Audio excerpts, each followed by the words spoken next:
Jadi pada hari ini saya ingin memberikan pandangan berkaitan dengan tanggungjawab pelajar semasa berada di rumah sewaktu PKP ini dan bagaimana pelajar untuk belajar tips simple dan juga bermakna semasa COVID-19 ini. Baik, jadi di sini sebelum kita kepada teknik 5W1H, sebenarnya di dalam sekolah amanah itu sendiri terdapat matriks pencapaian sekolah amanah iaitu Trust School Performance Metric 2.6.4.13 yang menyatakan sekurang-kurangnya 70% murid diberikan peluang untuk menunjukkan pembelajaran mereka dan dibenarkan untuk memberikan respon secara individu. Jadi pada hari ini kita akan bersama melihat kepada konsep 5W1H. Baik, disebabkan saya merupakan guru sejarah, jadi saya mengambil konteks dalam sudut sejarah. Okay? Tetapi konsep 5W1H ini boleh diaplikasikan pada mana-mana cabang ilmu ataupun pada mana-mana subjek. Okey, baik. W yang pertama adalah berkenaan dengan what, iaitu apakah yang diberikan oleh cikgu pada hari itu. Apakah tajuknya? Contohnya tentang penentangan masyarakat tempatan. Okey? Bagi subjek tingkatan 4 ataupun tingkatan 5 meskipun tingkatan 1 dan 2 dan 3. Baik. Apakah yang berlaku? Iaitu W yang kedua, why. Mengapakah perkara itu berlaku? Mengapakah satu-satu peristiwa penentangan itu berlaku? Okey? Dan yang ketiga adalah where, di mana? Mungkin di Kelantan yang melibatkan contohnya Tok Janggut, tokohnya. Okey? Mengapa berlaku? Di mana berlaku? Dan contohnya lagi di Sabah, di Sarawak, mungkin juga di Perak. Okey? Dan yang seterusnya adalah when, bilakah berlaku atau tarikh-tarikh penting di dalam sejarah itu berlaku. Okey, peristiwa sejarah itu berlaku. Baik, yang seterusnya adalah who. Ini adalah juga di antara yang memainkan peranan penting di dalam subjek ini, iaitu siapakah tokoh-tokoh yang terlibat di dalam peristiwa sejarah tersebut. Dan akhirnya kita melihat kepada how. Apakah itu how?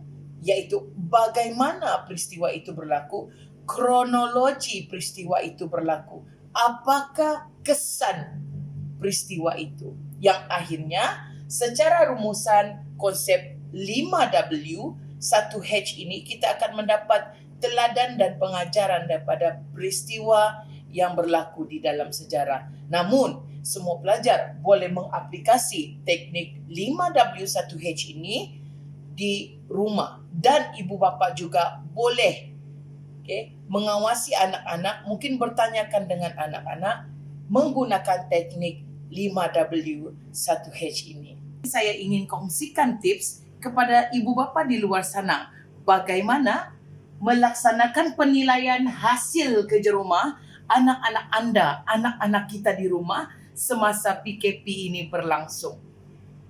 Satu persoalan yang timbul, mengapa perlu ibu bapa menyemak hasil kerja rumah anak-anak di rumah? Namun, ada di antara ibu bapa tidak pasti bagaimanakah caranya untuk melakukan penilaian terhadap hasil kerja rumah ini.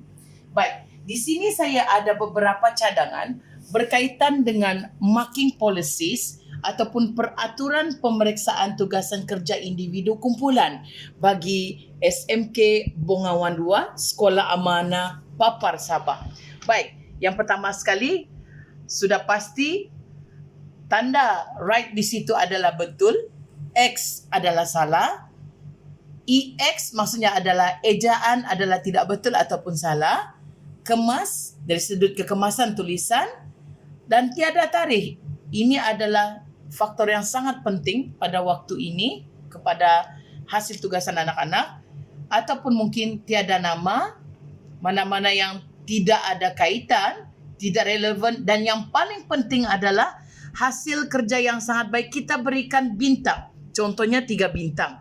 Dan jika kurang sedikit hasil anak-anak kita berikanlah 2 bintang, dan 1 bintang adalah untuk kerja hasil kerja rumah yang boleh dibaiki lagi. Dan manalah tahu kita boleh bagi satu lagi ikon yang hebat di situ, iaitu lampu berbentuk lampu ataupun bintang, ikon yang begitu menarik untuk menunjukkan bahawa idea anak kita hasil kerja rumah itu adalah hebat. Dan contoh, kita minta pelajar kita ataupun anak kita berikan contoh dalam hasil kerja rumah. LBJ maksudnya adalah lebih baik jika. Okay? Lebih baik jika sekiranya kita berikan 3 star pujian, iaitu 3 pujian kepada dia, 2 pujian dan 1 adalah komen yang positif. Baik, itu adalah merupakan di antara tips dan juga panduan yang kita boleh laksanakan sepanjang PKP di rumah untuk menyemak hasil kerja rumah anak-anak kita. Pastikan dalam keadaan yang selamat, stay safe at home and stay study. Sekian, itu saja tips daripada saya. Assalamualaikum warahmatullahi wabarakatuh.